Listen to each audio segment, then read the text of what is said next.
Ini tema kita itu kita mau membahas terkait Big Bang Indonesia siap bagikan dividen siapa yang paling juara.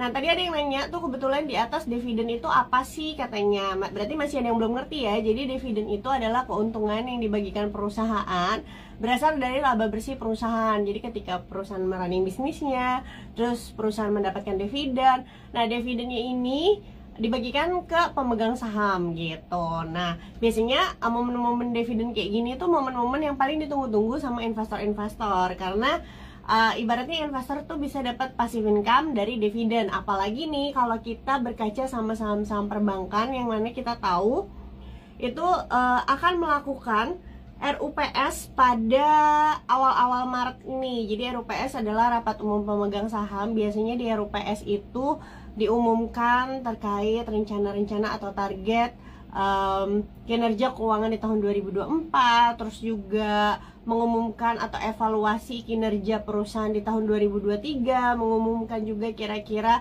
berapa besaran dividen yang akan diberikan, atau kalau misalnya mau ada ganti direksi, itu biasanya diumumkan juga di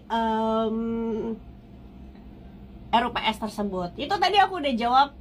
Oh, kalau dividend trap itu apa? Kalau dividend trap itu kalau misalnya kita beli saham yang dividend yieldnya itu tinggi, tapi setelah come date atau ex date itu harga sahamnya turun sebesar harga dividennya. Jadi ibaratnya tadinya kita mau ngincer dividen, tapi berikutnya abis come date malah harga sahamnya turun, akhirnya portfolio kita jadi minus, maka kita kena trap dari si dividen ini gitu. Oke, langsung aja ya, aku mau update dulu. Pertama-tama nih untuk IHSG sendiri hari ini ditutup melemah 0,61% setelah seminggu terakhir mengalami penguatan ya, sejak diumumkannya hasil quick count pemilu ya. IHSG terus menguat, tapi hari ini terjadi koreksi 0,61%. Bahkan nih kalau kita lihat sedikit ya, kira-kira sebenarnya sektor apa sih yang hari ini penurunannya paling tinggi? Oh, ternyata paling tinggi adalah sektor finance, di mana hari ini terkoreksi hingga 0,94%. Ya wajar ya kalau dari tadi pagi kayaknya kita lihat saham-saham Big Bang itu mengalami koreksi, bahkan saham kayak BNGA, walaupun BNGA skalanya nggak gede banget ya, hari ini kalau nggak salah penurunannya tuh sampai 3%-an gitu. Kenapa sih demikian? Kalau menurutku ini sesuatu yang wajar, karena memang saham-saham perbankan sejak awal Februari itu udah rally terus gitu ya, udah naik terus karena efek dari keluarnya laporan keuangan tahunan gitu dan menjelang RUPS. Jadi namanya di market kan pasti nggak semuanya itu point of view-nya kan investasi ya sobat cuan yang ngehold terus ya, ada juga trader jangka pendek, jangka menengah, atau investor-investor yang memang mungkin mereka ada keperluan untuk taking profit dulu ketika harga sahamnya udah naik secara signifikan gitu. Kalau kita ngelihat investor asingnya juga sebenarnya kemarin tuh udah terjadi net sell walaupun belum begitu banyak ya, tapi udah terjadi net sell di beberapa saham. Salah satunya itu net sell terbesarnya itu ada di BBRI. Ya wajar aja, BBRI itu sebulan terakhir naiknya itu sekitar 15-16%-an, nggak sampai sebulan bahkan. Itu terakhir kan koreksinya itu tanggal 26 Januari. Kemarin pas naik itu berarti kemarin tuh tanggal berapa? Sekitar tanggal 22 kan. Nggak sampai sebulan ya, sebulan kurang berapa hari naiknya 16%. Jadi wajar aja kalau koreksi. Nah ini ada pertanyaan dari Itici, sakit? Ya aku udah 2 minggu batuk, tapi badannya fit ya. Cuma tenggorokannya aja udah 2 minggu batuk, nggak tahu belum sembuh-sembuh gitu. Oke, langsung. Nah sobat cuan, kalau misalnya kita ngomongin saham-saham perbankan yang rutin bagi dividen ini, katakanlah saham perbankan yang lagi hot belakangan ini, yang sering dibahas tuh kan udah pasti 4 sekawan ya, Big Bang, Bank Mandiri, BCA, BNI, terus juga BRI, terus ada lagi BRIS juga yang lagi rame kan. Cuma BRIS belum keluar kalau nggak salah laporan keuangan kuartal 4-nya, makanya hari ini aku nggak bahas. Terus ada BTN juga lagi rame kan, karena memang ternyata kinerjanya cukup bagus nih di kuartal 4 kemarin gitu. Pertumbuhan kreditnya juga cukup bagus, walaupun sebenarnya pertumbuhan kredit terbesar yang pertumbuhannya paling kencang untuk BPTN di 2023 itu lebih ke corporate loans atau penyaluran kredit untuk perusahaan gitu ya. Nah terus ada apa lagi yang rame sobat cuan? BNGA ya kan. Terus ada NISP. Kira-kira 8 itu menurutku perbankan yang lagi rame banget dibahas 2 bulan belakangan ini gitu ya. Makanya kita mau bahas sebenarnya kenapa sih saham-saham ini tuh lagi rame banget dibahas sama investor retail gitu. Ya udah pasti karena ada beberapa saham dari 8 saham ini yang bakal melakukan RUPS awal Maret. Nah, RUPS awal Maret itu kan kita kalau nggak salah pertengahan itu udah masuk Lebaran kan. Artinya bulan April itu kita libur, biasanya kalau bursa itu liburnya sekitar seminggu sampai 10 harian gitu. Artinya kalau awal Maret udah melakukan RUPS, maka potensi besar 2 minggu setelahnya itu akan terjadi Kamdet. Kamdet itu hari terakhir apabila kita ingin mendapatkan dividen dari sebuah perusahaan. Jadi hari terakhir kita beli. Tapi kalau Sobat Cuan mau jadi investor yang cerdas, justru jangan sampai Sobat Cuan baru beli sebuah emiten untuk mendapatkan dividen ketika menjelang Kamdet atau pada saat tanggal Kamdetnya. Karena apa? Karena kecenderungannya setelah tanggal Kamdet itu saham-saham yang membagikan dividen, terutama yang dividennya besar-besar, bisa dikatakan besar tuh kalau misalnya bisa ngalahin misalnya return obligasi FR atau return deposito gitu ya, itu dia akan sahamnya terkoreksi gitu setelah Kamdet karena aksi taking profit yang dilakukan oleh investor-investor lainnya. Jadi kalau Sobat Cuan mau jadi investor yang cerdas, kalau mau beli saham-saham yang rutin bagi dividen, belinya itu ketika terjadi market koreksi karena faktor eksternal. Apalagi di momen-momen kayak misalnya Januari kemarin, akhir Januari seperti kita tahu, itu kan saham-saham banyak yang koreksi, termasuk perbankan, koreksinya juga agak dalam. Itu tuh sebenarnya momen yang tepat untuk kita masuk. Kenapa? Karena pada saat itu koreksinya itu karena faktor rupiahnya melemah. Tapi kalau kita lihat lagi ada sentimen baiknya, yaitu laporan keuangannya lagi pada keluar. Nah bayangin ketika laporan keuangannya lagi pada keluar yang dimana saham-saham perbankan banyak yang bagus, artinya penurunan harga pada Januari kemarin itu sifatnya temporary aja. Dan benar terbukti setelah akhir Januari harga-harga saham itu kembali mengalami kenaikan, terutama saham-saham yang sudah mengeluarkan laporan keuangan dan hasil laba bersihnya tuh bagus-bagus gitu. Sobat Cuan tulisnya di kolom question box ya kalau ada pertanyaan. Oke. Nah, kalau kita urutin sendiri, dimulai dari sebenarnya tanggal 1 Maret itu ada saham BRI yang akan melakukan RUPS. Mungkin aku akan singgung sedikit terkait dari kinerja BBRI ini gitu ya. Kalau BRI kita tahu betul secara laba bersih udah keluar laporan keuangan full year 2023, itu laba bersihnya tumbuh 17,5% secara year on year dibanding tahun 2022. Pertumbuhan kreditnya itu 11,2%. Ini aku emes banget sama perbankan kita. Kenapa? Karena suku bunganya lagi tinggi, tetap pertumbuhan kreditnya itu masih bagus gitu ya. Terutama aku pedas kalau Sobat Cuan tahu. Jadi BRI itu punya kredit kan, mereka itu kan kuatnya di ultramikro ya. Nah kreditnya mereka namanya itu Kupedes. Ini pertumbuhannya tuh sampai 64% dalam setahun ya. Jadi Kupedes ini kalau aku baca-baca itu adalah kredit usaha rakyat untuk maksimum plafon 250 juta. Ini pertumbuhan kreditnya itu sampai 64% per tahun gitu. Means bagus banget gitu. Nah cuma memang kalau misalnya kita ngomongin 2023 itu kan tantangannya adalah pengetatan likuiditas ya, terutama di desa-desa karena belanja negara itu pasti menurun gitu. Akibat dari pengetatan likuiditas ini akhirnya banyak segmen mikro yang terkena dampak. Itu kenapa membuat NPL tuh rasio kredit macet ya. NPL dari BBRI ini mengalami kenaikan, tapi kenaikannya tuh dikit doang ya, jadi cuma 0, sekian persen gitu ya.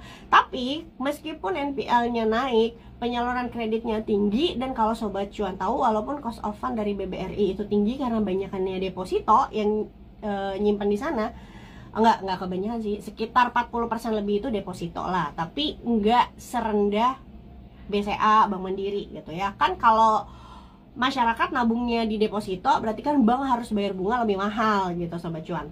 Nah meskipun lebih banyak masyarakat yang taruh di deposito, tapi net interest margin dari BBRI itu tinggi banget, hampir 7%-an. Net interest margin itu bunga bersih ya. Kenapa bunga bersihnya tuh bisa tinggi banget, dan ini yang tertinggi di Indonesia karena memang penyaluran kreditnya untuk segmen ultramikro tadi. Untuk UMKM ini kan karena dianggap usahanya lebih beresiko daripada korporat yang besar, sehingga pasti bank ketika memberikan kredit bunganya akan lebih tinggi gitu. Nah, untuk BRI ini ada tanggal 1 Maret Sobat Cuan RUPS-nya. Mungkin kalau misalnya pertanyaannya adalah, oke Kak, kemarin-kemarin harganya kan udah sempat naik tinggi, tapi hari ini koreksi, bentar lagi mau RUPS, kira-kira ini saat yang tepat nggak untuk beli? Karena tadi ini ada yang DM juga di aku. Nah, menurut aku pribadi, meskipun hari ini sudah koreksi Sobat Cuan, tetap hari ini tuh bukan harga yang menurutku ideal untuk kita masuk saham BBRI atau misalnya nambah saham BBRI. Karena kenaikannya tuh menurutku udah cukup tinggi dan bentar lagi tuh deket banget sama RUPS. Balik lagi seperti yang aku bilang, biasanya nanti kalau habis kamdet takutnya terjadi koreksi. Dan kalau Sobat Cuan perhatiin, nanti itu kan bulan April ketika kita lebaran ada libur lebaran. Nah, libur lebaran ini biasanya market itu sebelum libur lebarannya ya berapa hari akan cenderung koreksi gitu. Kenapa? Bentar. Karena ada aksi taking profit biasanya. Aksi taking profitnya itu dilakuin sama orang-orang yang mereka tuh nggak mau nginepin uangnya karena takut terjadi atau ada berita makroekonomi yang negatif ketika momen liburan. Contoh misalnya kayak tahun 2022 itu momen liburannya itu kan pas buka nih abis lebaran, IHSG tuh turun kan cukup dalam walaupun nggak sedalam tahun 2020. Karena pas kita libur lebaran, The Fed-nya ternyata naikin suku bunga.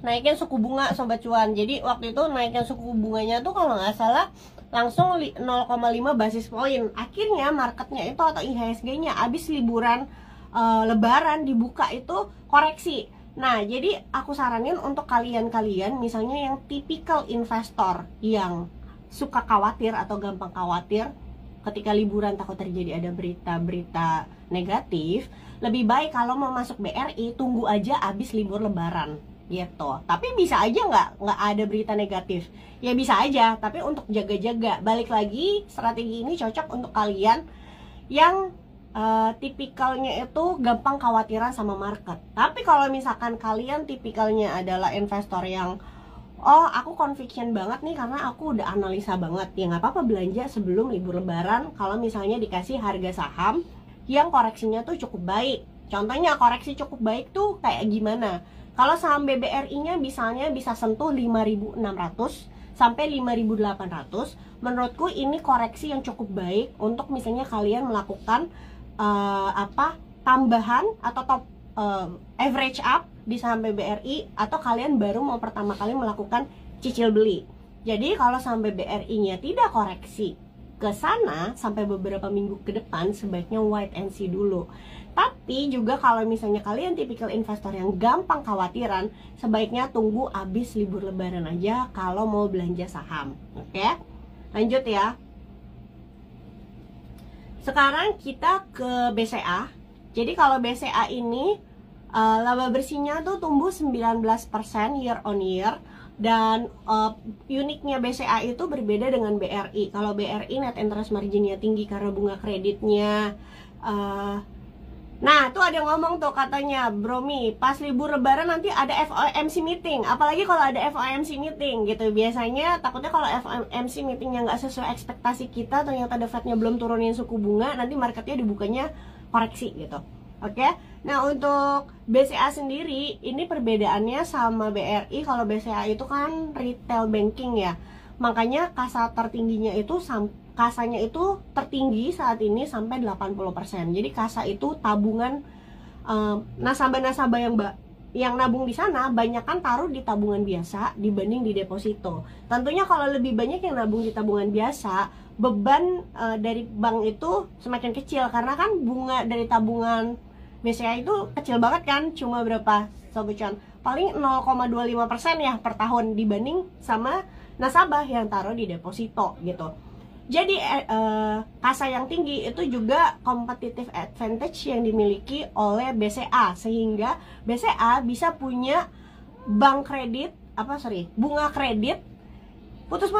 bunga kredit yang rendah dibanding perbankan-perbankan lainnya. Makanya kalau tadi juga temanku ada yang cerita gitu ya, untuk kurnya dia kredit usaha nya itu bunganya tuh cuma sekitar 6%-an aja, dan itu tuh rendah banget. Kenapa bisa demikian? Karena dia punya cost of fund yang juga rendah gitu.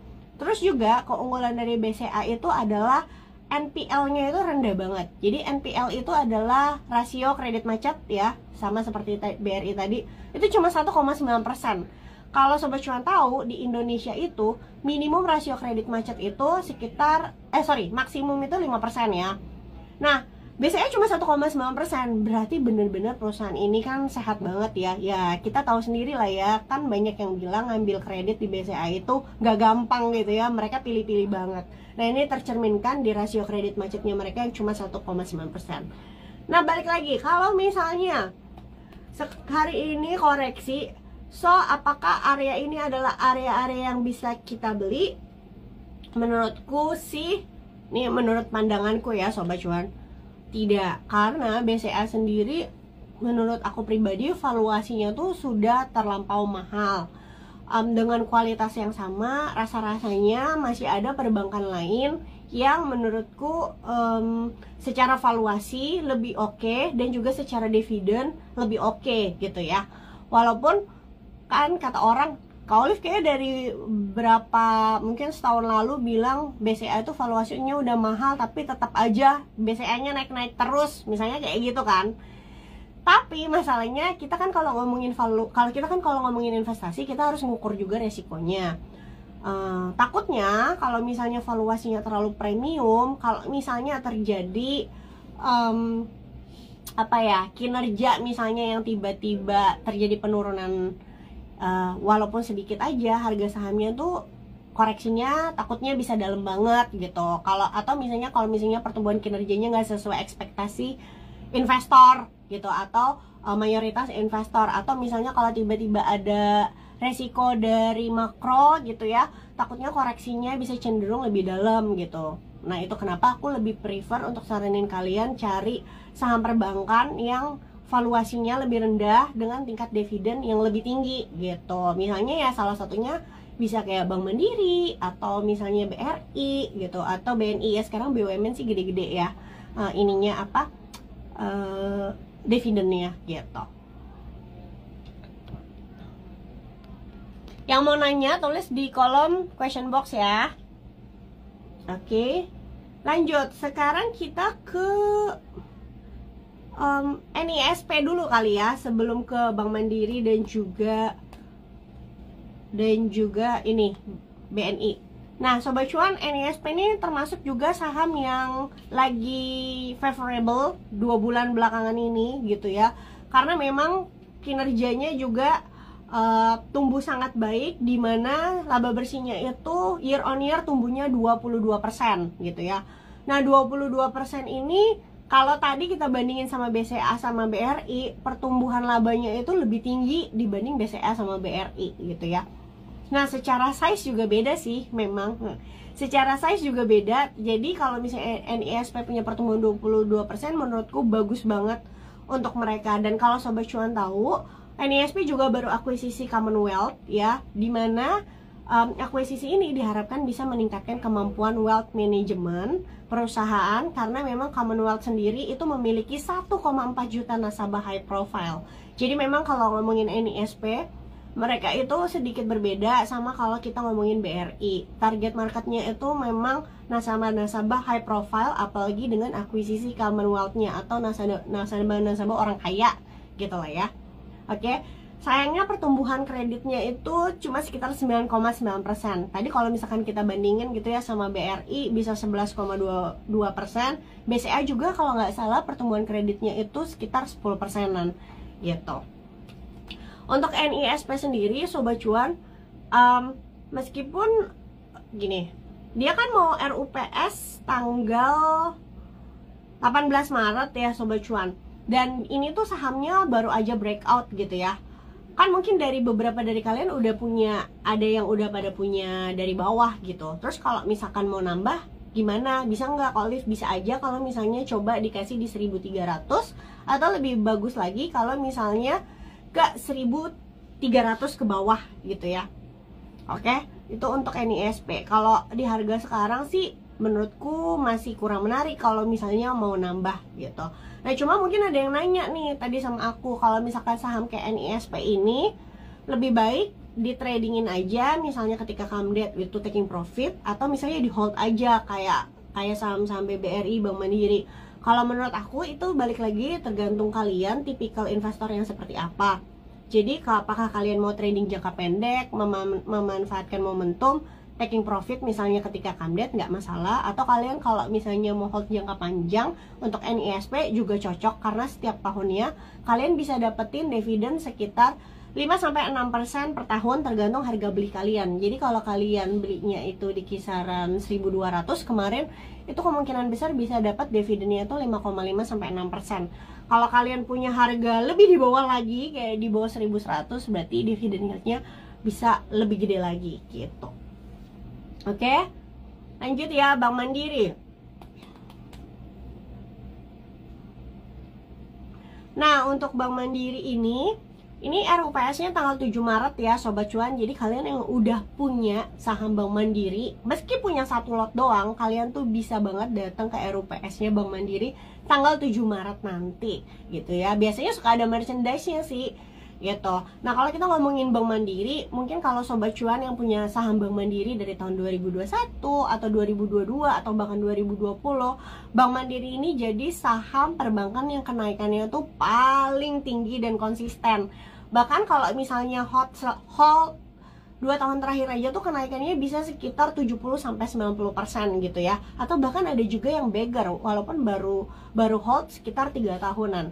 Kenapa bisa demikian? Karena memang growth dari Bank Mandiri sendiri itu sejak 2021 ya, 2020 kan kita pandemi, itu pertumbuhannya itu yang paling tinggi dibanding 3 perbankan lainnya. Per 2023 aja laba bersih Bank Mandiri itu tumbuhnya 34% secara year on year, dimana target pertumbuhan kreditnya tahun depan itu targetnya itu masih di 13-15%. Nah, apa sih bedanya Bank Mandiri sama BRI sama BCA? Kalau BCA itu retail bank, kalau BRI itu UMKM bank, kalau Bank Mandiri itu wholesale bank. Wholesale bank itu adalah perbankan yang penyaluran kreditnya tuh ke corporate. Nah, Bank Mandiri ini adalah yang terbesarnya. Inilah yang membedakan dia dengan pesaing-pesaingnya bank-bank besar lainnya gitu. Oke, nah kalau Sobat Cuan tahu, meskipun Bank Mandiri ini kreditnya itu banyak ke corporate, tapi NPL-nya tuh rendah banget, cuma 1%-an juga gitu, hampir sama kayak BCA tadi gitu ya, 1, sekian%. Dan ini rendah banget dengan kasa yang terus meningkat 74%. Artinya makin banyak nasabah yang percaya untuk naruh uang hariannya mereka di di Bank Mandiri gitu. Dengan net interest marginnya juga tinggi 5,4%. Mungkin Sobat Cuan banyak yang nanya, kalau net interest margin di Indonesia itu yang bagus sebenarnya di angka berapa? Yang bagus sebenarnya di angka minimum 5%-an. Jadi kalau kalian investasi di saham perbankan yang NIM-nya bisa di atas 5%, means itu udah sangat bagus banget. Dan itu memang keunggulan yang ada di Indonesia ya, perbankannya itu NIM-nya itu gede-gede. Oke? Untuk Bank Mandiri sama seperti yang tadi udah sempat aku sampaikan, better wait and see aja dulu. Karena kalau koreksinya nggak cukup dalam, misalnya nggak bisa sampai ke 6.500, menurutku sih kurang menarik ya. Karena harga sahamnya itu udah naik cukup tinggi banget. Jadi pengennya tuh punya koreksi juga yang cukup agak gede gitu ya. Jadi untuk Sobat Cuan juga yang misalnya sama kayak tadi, takut terjadi apa-apa ketika liburan Lebaran, kalau bisa tunggu aja nanti setelah libur Lebaran baru melakukan pembelian apabila ada koreksi. Nah, BRIS hari ini aku nggak bahas karena Q4-nya belum keluar. Nanti kita coba bahas BRIS di minggu depan ya Sobat Cuan. Kita lanjut ya. Nah, ini BNGA juga yang terus mengalami kenaikan beberapa waktu belakangan ini, dimana labanya tumbuh 28% dan NPL-nya udah turun ke angka 2%-an. Saham BNGA ini dikenal sebagai sahamnya Pak LKH ya, disebutnya katanya LKH IVEC gitu. Nah, kalau ngelihat BNGA ini, menurutku untuk saat ini, bentar kita lihat di sini.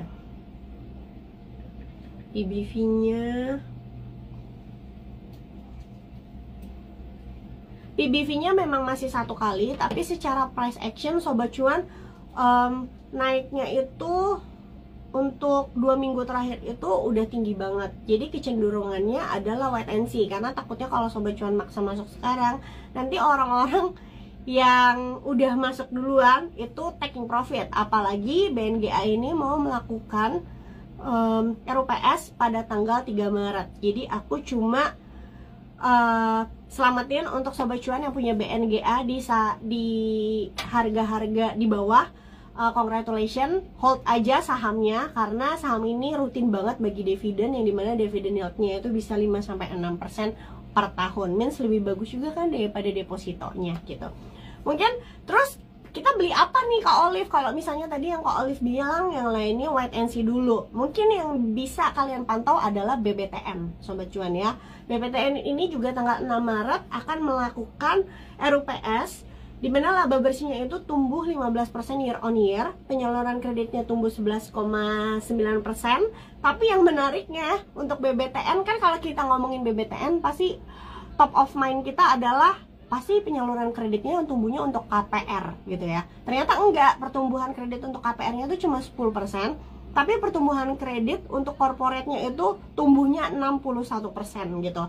Tapi yang aku kurang suka sebenarnya dari BBTN adalah NPL-nya yang tinggi di angka 3%-an gitu ya. Meski begitu tetap aja ini jadi favorit untuk beberapa investor yang ada di Indonesia, karena memang PBV-nya tuh murah banget. Walaupun harga sahamnya udah naik belakangan ini, itu PBV-nya saat ini masih 0,67 kali. Oke, jadi area mana yang bisa kita pantau untuk BBTN? Untuk BBTN kita bisa perhatikan di harga-harga 1.350 sampai 1.390. Oke, batas stop lossnya adalah stop lossnya kalau misalnya harga saham turun ke bawah 1.315, lebih baik keluar dulu, takutnya dia kembali lanjut sideways lagi gitu ya. Jadi untuk BBTN disclaimer on 1.350 sampai 1.380. Betul, ATH, banyak yang ATH. Nah ini ada yang komen, kata Mas Harun, banyak biaya developer dia. Oke, berarti corporate-nya itu, penyaluran kredit corporate-nya itu sebenarnya masih berhubungan sama bisnis utamanya ya. Jadi penyaluran kreditnya tuh ke developer untuk bangun rumah. Oke, means good. Oke, sekarang kita jawabin pertanyaan ya. Sebentar. Oh ini ada yang tanya nih, Futang katanya, gimana sama BBTN? Tadi udah aku jawab ya. BBTN bisa tunggu di 1.350 sampai 1.380. Stop lossnya adalah ke bawah 1.315. Nah ini ada yang nanya, sepertinya belum bisa top up sekarang ya, masih belum masuk margin of safety 10%. Bener banget. Jadi kalau kita ngomongin investasi, kita harus juga mempertimbangkan margin of safety tadi yang aku bilang. Karena kalau misalnya terjadi resiko-resiko yang tiba-tiba di luar kendali kita gitu ya, atau faktor eksternal, setidaknya porto kita tuh misalnya kalau sampai negatif pun, atau misalnya portonya mengalami floating loss, itu floating lossnya tuh nggak dalam-dalam banget gitu. Contoh kalau misalnya Sobat Cuan juga kan ada beberapa, mungkin aku kan ada share contoh porto juga kan. Jadi kalau misalnya porto yang sehat itu misalnya penurunannya tuh jangka pendek nggak dalam-dalam banget gitu loh, nggak sampai yang 10%, 20% gitu, paling 1-3% kayak gitu. Makanya kita harus mempertimbangkan margin of safety. Nah, ini ada pertanyaan juga, meskipun sudah berikan dividen interim, apakah masih menarik untuk ditunggu sisanya? Nah ini depends on, atau tergantung ya Sobat Cuan. Jadi memang ada perusahaan-perusahaan yang bagiin dividen itu, ada yang 1 kali, ada yang 2 kali. Nah kalau yang 2 kali itu berarti bagi dividennya dividen tunai dan dividen interim. Nah Sobat Cuan harus tahu, biasanya dividen yang lebih besar itu dibagikan ketika dividen tunai. Nah dividen tunai itu biasanya dibagikannya ketika dari biasanya bulan Maret sampai Juni, tergantung perusahaannya. Nah kalau dividen interim itu biasanya dibagikannya ketika perusahaan sudah mengeluarkan laporan keuangan kuartal 3. Jadi biasanya menjelang akhir tahun atau di awal tahun gitu ya. Nah, pertanyaannya kan kalau misalnya udah bagi dividen interim, apakah masih menarik untuk ditunggu sisanya? Balik lagi, berapa besar laba bersih perusahaan di tahun tersebut, atau berapa besar EPS perusahaan di tahun tersebut. Contoh misalnya ada perusahaan harga sahamnya misalnya 200 rupiah, contoh ya, 200 rupiah. Terus dia misalnya biasa bagi dividen 20 perak, tapi dia bagi dividennya 2 kali, interim sama dividen tunai gitu ya. Nah, total dari dividennya, baik dividen interim dan tunai dengan dividen per share 20, itu kan artinya dividen yieldnya itu sorry, nggak gitu. Kayak nggak gitu deh, Jo. Gini. Misalnya ada saham, sorry ya. Ada saham kan EPS-nya 200. Terus dia kasih misalnya dividen per share itu 100 deh. Dividen per share 100. Harga saham perusahaannya misalnya di market 100 rupiah juga gitu ya. Nah, total dividennya 100 perak per lembar saham. Tapi dia biasa bagi dividen 2 kali setahun. Katakanlah Sobat Cuan udah beli nih di harga 100 perak. Dia bagi dividen interim 20 dibagi 100 perak, berarti kan Sobat Cuan udah dapat misalnya sekitar 20%. Nah, tapi si perusahaan nanti di dividen tunai masih ada potensi bagi dividen lagi 80 perak, ya kan? Kira-kira 80 perak ini dibanding harga saham yang Sobat Cuan mau beli itu hasilnya persentasenya berapa? Contoh gampangnya gimana ya? Oh, contohnya kayak gini deh. Aku pakai contoh ini aja ya. Contoh beneran saham ITMG nih. Kemarin aku ada bikin analisanya. Aku bingung soalnya gara-gara pakai istilah. Aku pakai contoh saham beneran. Contoh ITMG, Sobat Cuan. ITMG itu udah keluar laporan keuangan kan. Ternyata laba bersihnya itu turun sekitar 58% dibanding tahun 2022. Ini kan wajar ya, karena memang harga acuan call-nya juga di tahun 2023 itu lebih rendah daripada 2022. Nah, ITMG itu udah bagi dividen interim, bener nggak? Kemarin bulan 9 ya, tanggal 11 dia udah bagiin dividen interim 2.660. Nah, dividen payout ratio-nya ITMG itu kan belakangan ini beberapa tahun terakhir ini terus turun kan dividen payout ratio-nya. 2020 sempat 96%, 2021 sempat 70%, 2022 sempat 63% gitu ya. Nah, sekarang kalau misalnya kemarin 2023 udah bagi dividen interim 2.660 setara 38% DPR-nya, maka dividen tunainya nanti itu paling cuma sekitar 2.118 per lembar saham atau setara DPR 40%. Ya kan? 40 sampai 30%-an aja. Karena DPR-nya turun terus nih udah dari tahun ke tahun. Nah, artinya kalau misalnya potensi dividen tunai dari ITMG cuma 2.100, apakah jadi menarik untuk investor? Balik lagi lihat harga sahamnya saat ini. Karena harga saham ITMG saat ini 26.000, maka 2.100 dibagi 26.000 itu cuma sekitar dividen yield 8% kalau Sobat Cuan belinya di harga sekarang. Nah, menurutku kalau cuma 8% untuk saham call biasanya kurang menarik. Nah, kalau kurang menarik, ada potensi harga saham ITMG-nya itu akan melanjutkan penurunan lagi. Karena biasanya kalau call itu baru dianggap menarik sama investor, itu minimum di angka 10%-an. Balik lagi pertanyaannya, apakah masih menarik untuk ditunggu? Tergantung. Kira-kira dividen tunainya nanti dibanding sama harga beli sekarang, ada di harga berapa? Dividen yield-nya gitu. Kayaknya nanti aku bikinin konten ya di Reels Sobat Cuan biar kalian ngerti maksudnya aku gitu, pakai studi case-nya ITMG ini. Oke.